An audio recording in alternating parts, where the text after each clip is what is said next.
Hello, I'm Nick Messersmith, and just had an interview with Keith. I had a great time, very relaxing, and just enjoyed the questions and enjoyed everything, meeting him and getting a new friend. Please support him and do everything you can to help him out. I think, people with learning disabilities, I think we need to have more platforms for them. And please do whatever you can to support him. So thank you.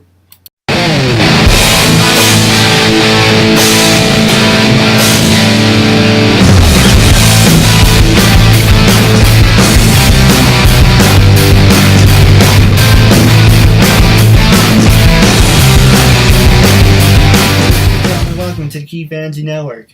This is episode 547. I'm here as a good friend, Nick Messersmith. I just want to say thank you for being a guest on my talk show. Oh, thank you for having me, man. No, the honor is all mine. For people who want to know what my talk show is about, the whole point of my talk show is to show people that even with having a learning disability, I can still amount to something.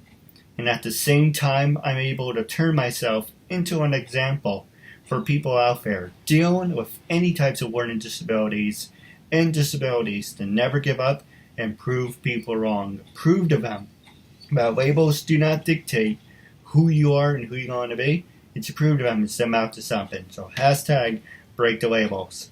So that being said, half hour, 33 minutes every time. Say anything you want. Talk about whatever you like. Freedom of speech, self-expression. And starting off, I have a big announcement I'd like to share. And the first one is, starting October on KeithAndrewNetwork, the whole entire month is Halloween based. So that means you get to dress up in costume, and you're more welcome to do a part two if you like. If you can do like a Halloween theme, you get to dress up, whatever you want to do. So every single episode in October is a Halloween theme. I wanted to do something different for my show, and that was my big announcement. Also, the KeithAndrewNetwork is also on SoundCloud.com. Now, with that being said, this is about you. This is not about me. So the first thing I'm going to ask you is, you mentioned you are an actor, director, writer, and mixed martial artist. And the first question I was going to ask you is, it might sound like an oxymoron, but did Mighty Morphin Power Rangers have an influence you to become a martial artist?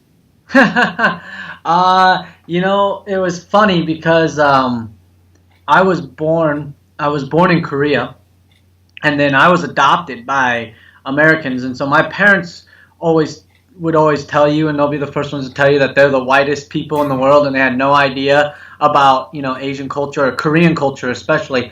But they wanted me to keep a part of that. So they kind of did some research and they looked it up and they found Taekwondo, and so they signed me up when I was 5.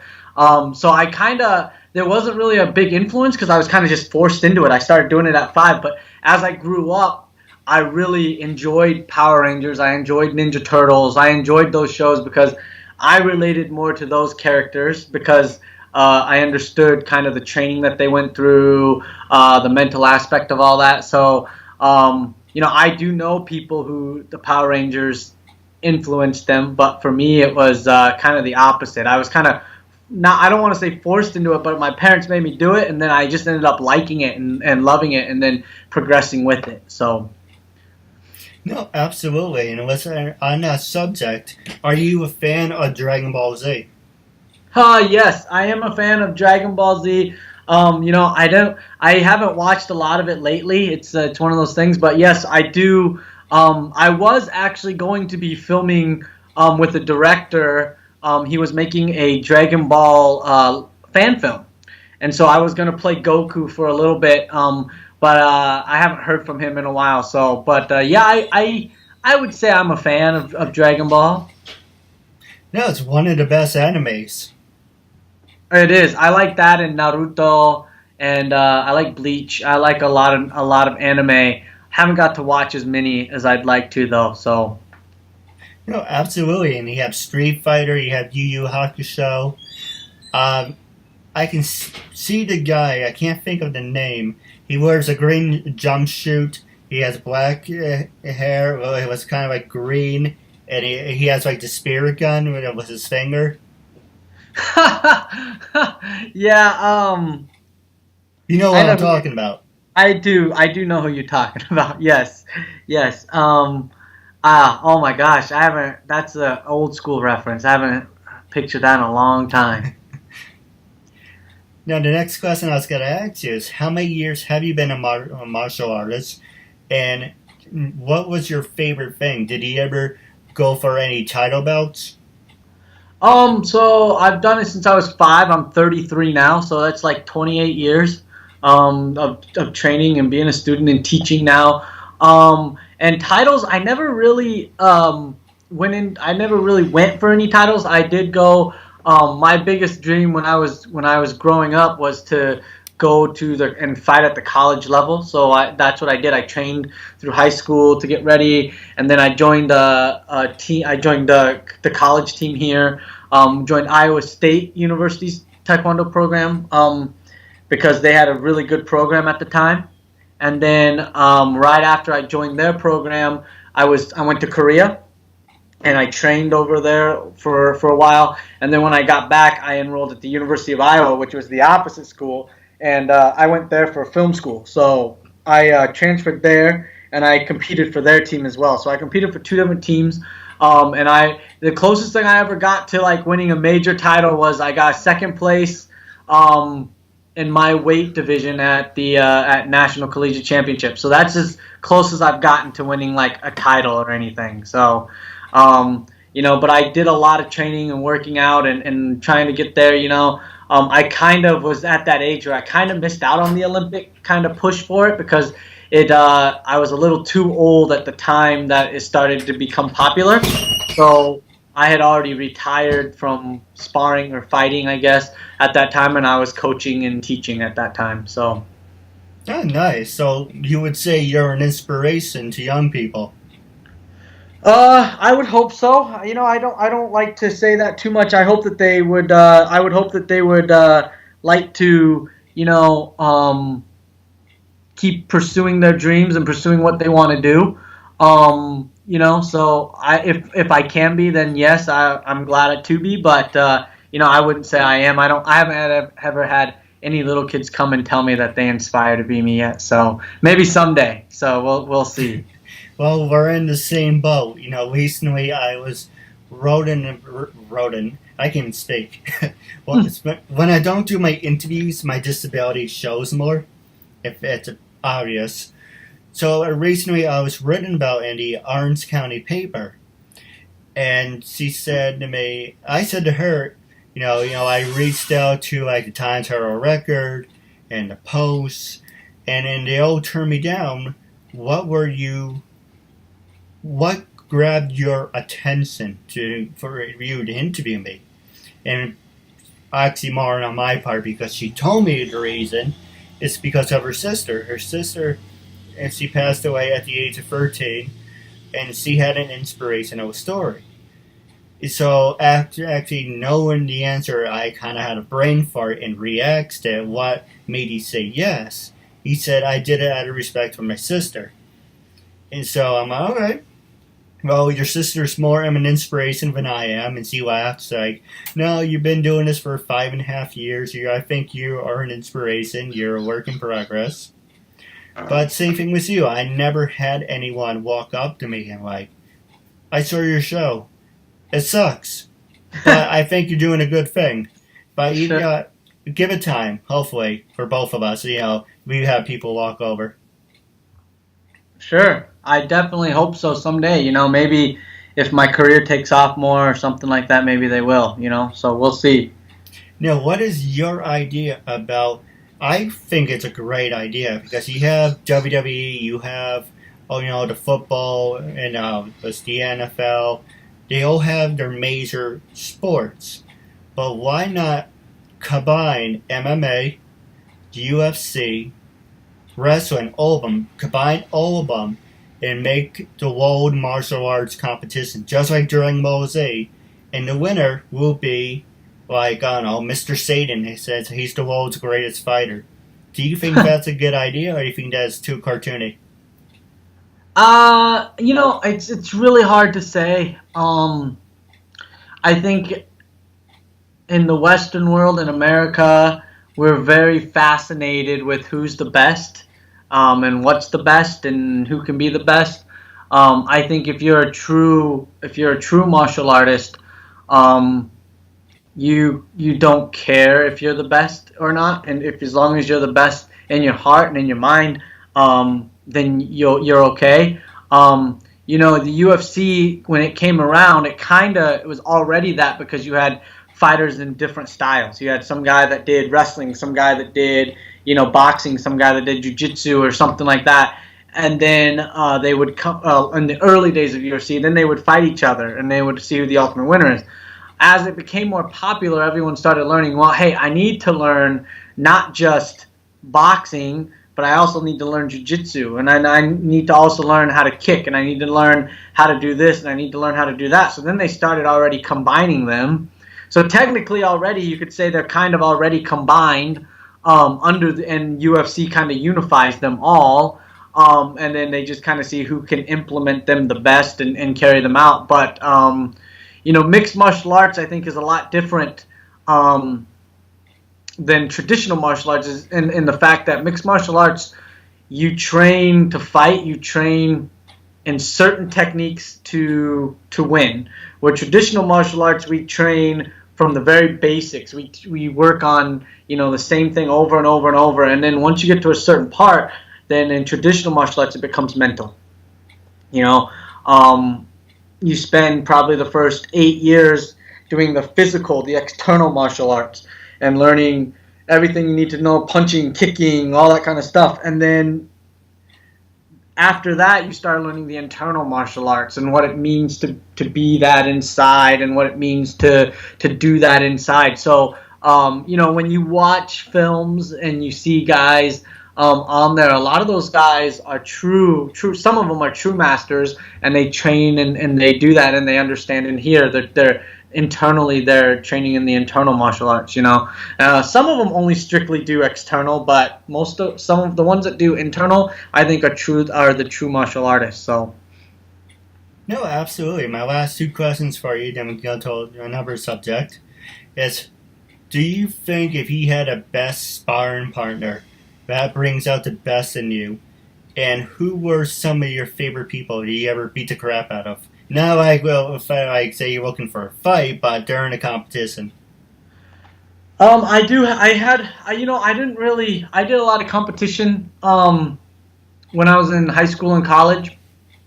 When I got to college, I got a sparring partner, a good friend of mine named Sam. He's still my good friend today. And I didn't really necessarily beat him up. He beat me up a lot in class, which is what a good sparring partner does. He helps you and he pushes you to be better. And it was because of him that I got better, that I was able to win second. Even though it's not first, it's still second.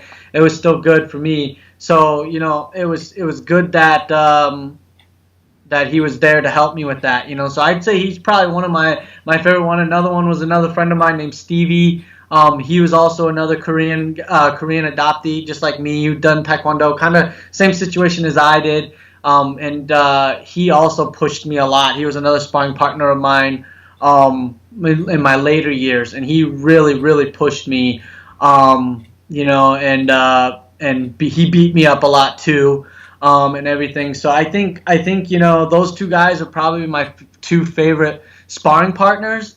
In competition, I really didn't have one person that I sparred, because it was always changing, because you weight classes and different things like that. So I didn't really ever meet someone like more than once or something like that. And especially at the college level, you really didn't have that, because sometimes you'd see one person one year and then they would graduate, and then you'd have a whole new group of people. So I really didn't have one person, but that's kind of, I guess if I could choose, it would be those two guys would be my favorite sparring partners. So. No, absolutely. Now there's one, two. Don't mind me, I just wrote down a list, so that's I counted it. That's fine. So, because this is a disability-based show, I'm going to throw in a disability question here and there. So, finishing up on the martial arts one, have you ever trained worked or taught anyone with a learning disability, or have you ever fought anyone with a disability?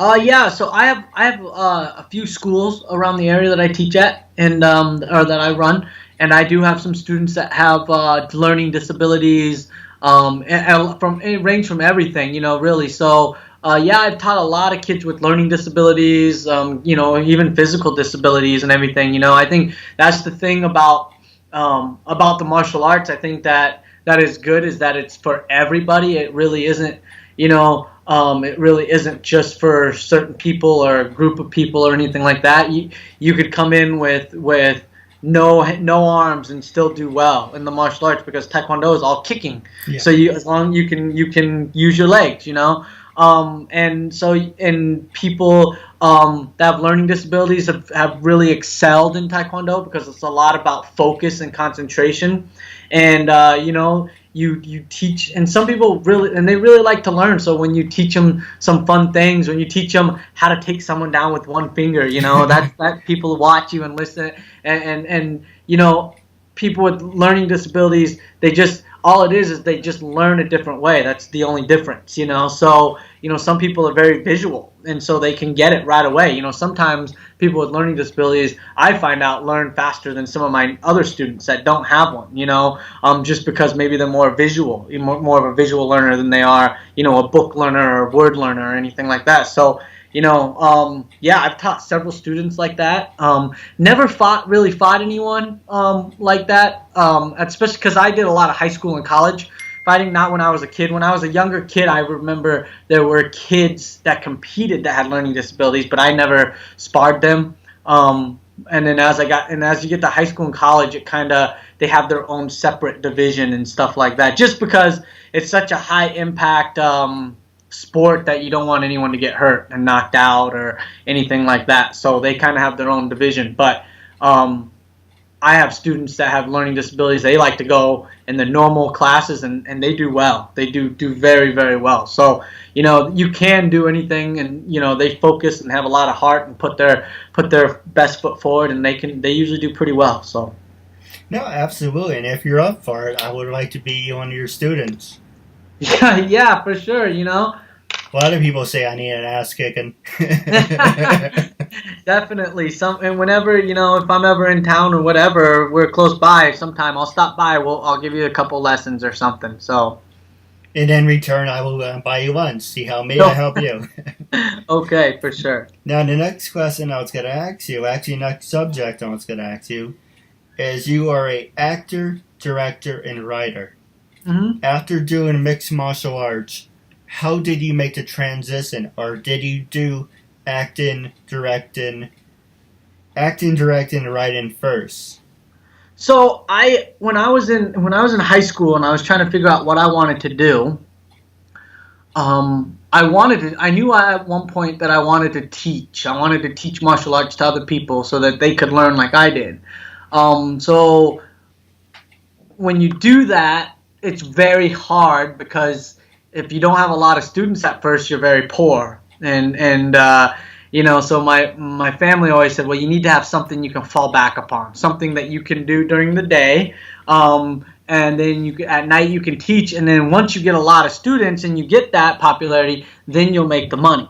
So I thought about for a long time what do I want to do, and I'm a very active person, so I can't sit behind a computer for a long time, because originally I was going to do computers because I said, those are the wave of the future. I'm going to go into computer science or computer engineering, but I couldn't do it. I couldn't sit in an office for 80 hours a week and do that. So I really thought about it, and then one day I was watching a movie, an action film, I think, and the guy was on there doing some kind of fighting things. And I remember he was an actor, and he was never actually a martial artist. He had trained in it for the movie, but he didn't actually do it. And I thought, to myself, I said, that's the problem right now that we're having in Hollywood is that we have a lot of actors that do this, but they don't actually do it, And they're not martial artists. They're just actors that learn it, and then they show it on screen to the best of their ability. So I said, maybe that's what I want to do. Maybe I want to get into that type of stuff, acting, directing, all that kind of stuff. So I looked up film schools, And luckily enough, in this where I lived in Iowa, there was the University of Iowa, which is a big college here, Big Ten school. They had a film school. They had film school here, so I decided that's what I want to do. So I prepared and got ready. But I went to Iowa State first because my grandmaster actually taught there. So when I was growing up, he always kept telling me, "You're gonna come and fight for me at Iowa State." I really said, but he convinced me. So I went 1 year there, strictly, really didn't even care about school, which is the wrong thing to do to go to college, is to go and not care about it. But I didn't really care about my classes. I didn't care about anything but training there at that time. So I went to Iowa State. I trained under him, and because I did so, I'm glad that I did, because he sent me to Korea that year to train over there. So then I trained over there, and when I got back, I said, okay, I got to focus on my major now. So I went to film school, and I was in film school that I tried to figure out, what do I want to do? I knew I really wanted to direct, and be a creator. So I created the content. So I became a writer, director, and I didn't really want to do a lot of acting. I kind of fell into that because there was a TV program that was going on that they needed help with, so I helped them. And then there were people that would do short films or student films, and they would have fight scenes in them. And they'd always say, hey, we need someone to choreograph this, or we need someone to do this. And so I was the only film guy that they knew that could do it. So then they would always ask me. And then I'd create these in-depth fight scenes, and they're like, you know what, these people can't do it. Do you just want to do it? Do you just want to play the bad guy and go on and get beat up and die and stuff? I said, sure. So I kind of slowly transitioned into that. And then after that, I wanted to direct, but I ended up getting more work doing kind of acting and fight choreography and stunt work, doing stunts and like jumping off of bridges and cars and different things like that. So, I ended up doing more of that. I'm doing a film. We're getting ready to do a film now called Flex. We got investors, and it's going to be a big film. It's going to hopefully play in 25 cities and open overseas and everything. So we're hoping that it's going to be really big. So I'm directing that, and I had an opportunity to play a character in there, but I said, you know what, I want to focus on directing, but I am going to make an appearance in the film. I'm going to play the bad guy. I'll get the last fight scene with the main character and everything, but I would love to, ultimately, hopefully break into Hollywood as an action star, as doing kind of, we don't have one right now. We don't really have a big action star right now anymore. All the action stars that were are kind of getting older now. Right. Jason Statham, I'd say, is probably kind of one of the younger ones right now. So we don't really have a younger guy. I would love to take over and do that and be, and teach the world, be a little bit like Bruce Lee and kind of have philosophy in your films and kind of, there's a reason to all the violence. There's a reason. It's not just you're going out shooting guns just to shoot guns because it's cool. You're doing it for a reason. There's a reason behind it. It's just cause, So that's kind of what I hope, and that's kind of how I fell into it and why I got into it and did acting and directing and all that kind of stuff like that. So. No, absolutely. I do have a couple questions for you off the air, but we're going to take a quick commercial break. And when we come back, I'm going to ask you 2 more questions, and I'm going to pass the show over to you. Okay. Vanessa Lina.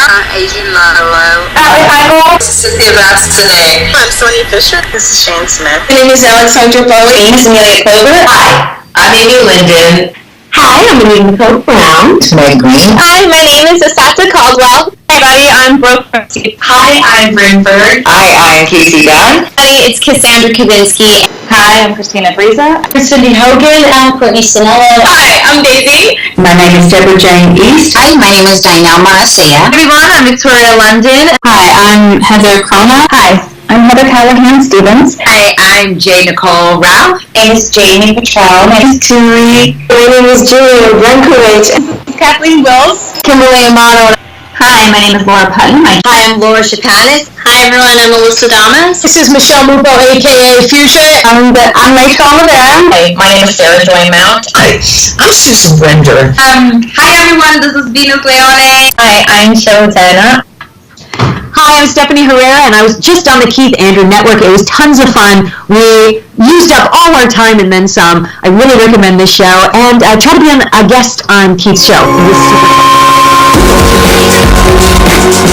Ladies and gentlemen, welcome back to the Keith Andrew Network. I'm here with a good friend, Mr. Nick, and I just want to say thank you for doing our interview with us.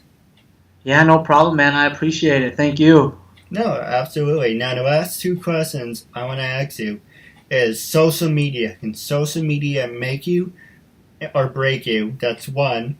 And the second one is, because not to get too personal, but you did bring this up, but you were adopted by an American family. How important is your culture to you, number one? And, let's see, how can I phrase it without sounding like an asshole? How important is your culture to you, and, well, how would you describe it? Like, because you were taught American culture, but then you went back and you taught your own culture. Do you think there's a similarity, or do you think one weighs out the other? Like, I don't mean to sound like an asshole. I just I'm having a brain fart how I would describe it. Yeah. No, I think the first question about social media, Yes. Can it make you or break you? I think that really, really depends on the kind of person that you are. Social media is very prevalent today. Everyone has social media. It's one of the biggest things. Influence. People buy things because they see it on social media. They watch videos. Something goes viral because of social media. Everything it can make you. If you're I say that if you're a person on impulse, it can break you because you're feeling bad or you want to say something, you just post it on there and you don't think about what you say. That can come back to haunt you, as we have seen with James Gunn, who directed the Guardians of the Galaxy. Now he's not doing that because of a post he posted over 10 years ago. I think it can break you. But at the same time, I think if you're smart about social media and you use it correctly, it can also make you. Because people that have a very good business mind can promote. They can promote a business on there. They can grow a business on there. They can promote themselves, anything like that, if you're smart about it. And social media, people solely rely on that sometimes for advertisement. I post something and say share, and 100 people share it, and then they all share it. And then 100 more people share it. Before you know it, 1,000 people have seen that one post that you posted. So that can be, it can break you. I think it could be. I think it really is dependent on the person. For the second part about being adopted, I think the first part you asked me was about the culture thing and the similarity. So being raised American, my parents always gave me that option. They always said that if you want to learn about your culture, I can. If I ever wanted to find my birth family, I could. They didn't care. They wanted me to learn whatever I wanted to learn and do whatever I wanted to do. I'm very close with my family. I know some people say this is my adopted family and this is my biological family. For me, it's just my family because I grew up. It was not. For me, I didn't see them. My parents look very different than me, but for me, I don't see that. For me, they're just my parents. I think it's like that for everybody. So, I think I think me wanting to learn that culture, when I was about 14, I think is when I wanted to start really, really exploring that culture more. And I think that's kind of just due to high school. I think everyone in high school kind of goes through an identity crisis of who you are. High school sometimes high school sucks. It's just how it is. It's just people don't understand things. Sometimes you get bullied. Sometimes you get picked on. Other times you just don't understand things. Things are happening to you and your body and other people, and everything's just going on in high school. And you're kind of at that point where you think your parents are uncool. They don't really know anything. And so, I think that was kind of, at that time was when I was kind of like, I knew in my mind I looked different than everyone else, but I do everything just like them. I speak just like them, my mindset is the same as them. Everything is the same. So for me, it was like I wanted to kind of explore, but I didn't. It wasn't really until college when I really, really, really started exploring, when there was more diversity, when there was more Asian students like me. Because I came from a very small town in Iowa that, you know, I was like, besides me and my sister, really, we're the only two Asian kids in school, you know, so, and really kids of color, you know, so it wasn't until college when I kind of, oh man, there's a lot more people that look like me, and then when getting to go over there and training, you know, really being there, it was really a big culture shock, because I'm so used, and I want to put this gently, but I'm so used to seeing white people around me all the time and seeing people taller than me and people that look different. And then going to Korea, you see people that look just like me, same height, you know, everything. I was always the shortest guy in my class, shorter male, and so there were some even girls that were always taller than me, you know. And then going over there, it was kind of like I was then kind of one of the taller ones, you know. So it was very much different. Like the culture is very different. It's a very militaristic culture. At 18, every Korean male has to serve in the military for at least 2 years, you know. So that's very different. And so because of that, you know, I think they're very, you know, set on discipline and respect and everything. Their culture is very, very different than American culture, you know. We always say, when I teach my students about Korean culture, I always say, you know, in America, if you want to be an astronaut, if you want to be a physicist, if you want to be, you know, an athlete, you can dream and do that.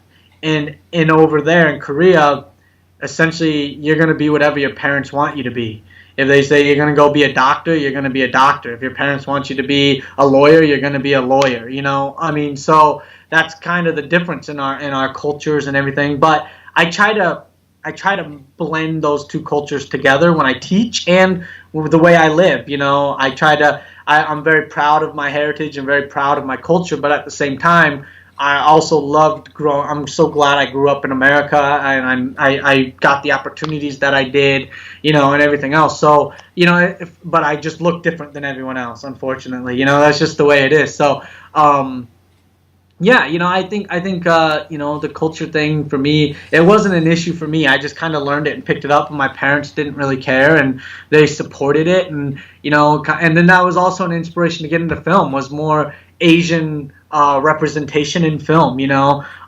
That's been a big issue. I know, like, Crazy Rich Asians just released this year, and it was a big deal because it was kind of the first time you saw an Asian person not play a kung fu person, not play a sidekick, and not have an accent, you know, where it was just, they were a normal kind of American person, you know. So I think that's kind of why, another reason why, is because I wanted to show people that, you know, that more representation and everything. So no, absolutely, and I didn't mean any disrespect by it. Oh, no, not at all, man. It's totally cool.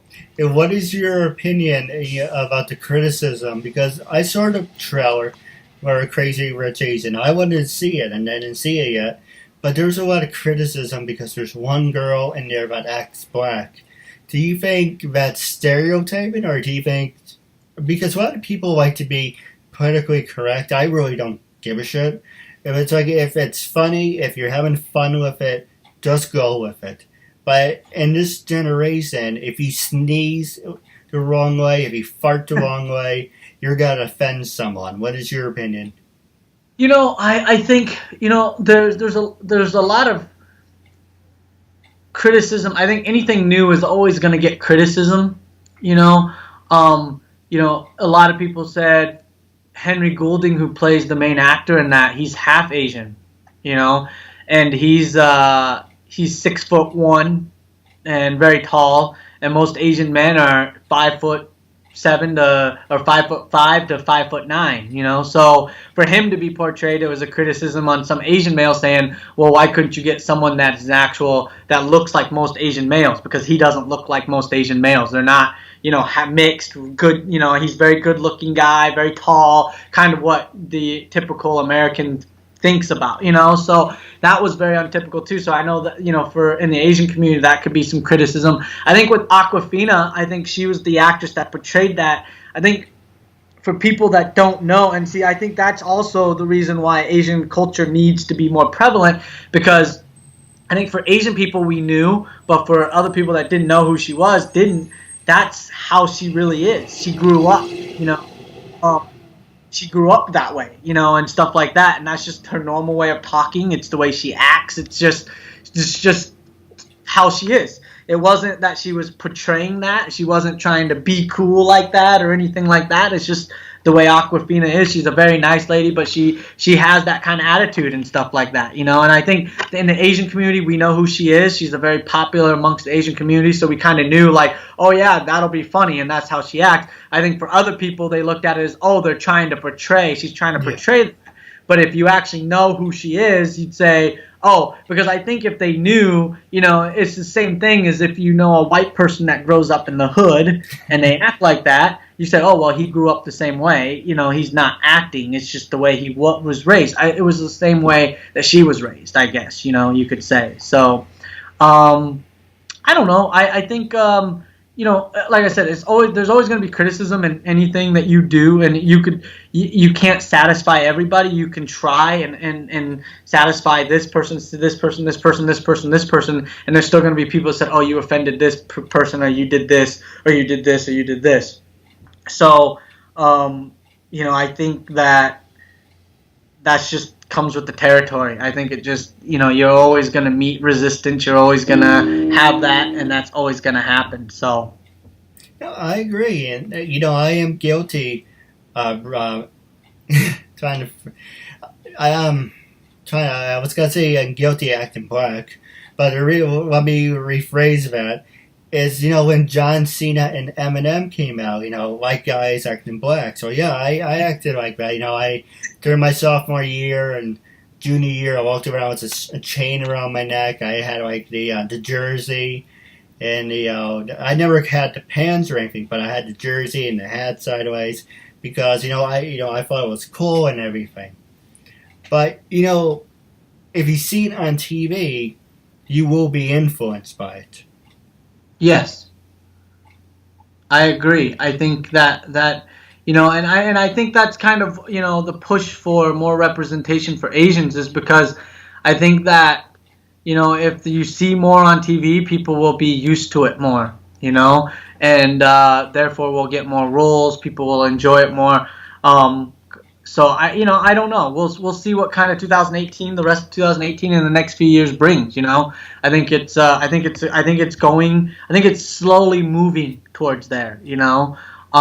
So we'll see. No, absolutely. I do have a couple questions for you off the air. Wrapping up, how can people follow you? Are you on LinkedIn, Twitter, Stage 32? Are you on any of those fun social media sites? Yeah, so Instagram, you can follow me. I use my Korean name in a lot of things, the name I was born with, because it just kind of sets me aside as from everyone else. But so Instagram is Seongchangdae, so it's SUNGCHANGDAE. That's how you follow me on Instagram, and on Facebook it's the same thing. And then Twitter, I use my actual name on Twitter. It's just at Nick Messersmith. So you can follow me on there. I do have a YouTube channel if people want to watch it right now. There's just like my demo reel and a few short films that I've done, but we're set to release a superhero TV series on there pretty soon, and a couple of other things on there. So if you want to start following and getting ready for that, we'll be sending out some promos and different things like that for that. So. No, absolutely. My last question for you, wrapping up, is when I first approached you to be a guest on my talk show, what was your first reaction? And after being a guest, how do you feel now, and would you recommend it? I would recommend it, and I say, the one thing that you have to do is as anyone that's trying to promote anything or anything like that, you really, interviews are a good thing. It's a way to promote yourself. It's a way to promote something. So yeah, when you first approached me, I said, hey, yeah, I'll do it. I'll do. It's totally cool. And after doing it, I had a lot of fun. It's nice to do it this way. I don't have to go anywhere. A lot of times, I say, oh, come here, and everything. But now I can just sit at home and do it, and relax. So definitely, I'd recommend it to anybody. So. No, absolutely. And hey, you're supporting a good cause and you're making a new friend out of it. So it's a win-win. Yeah, definitely, man. Now, I do have a couple questions for you off the air, but wrapping up, it was a real honor and privilege having you as a guest, and I'm looking forward to part 2 down the road. Oh, yeah, thank you. I appreciate it.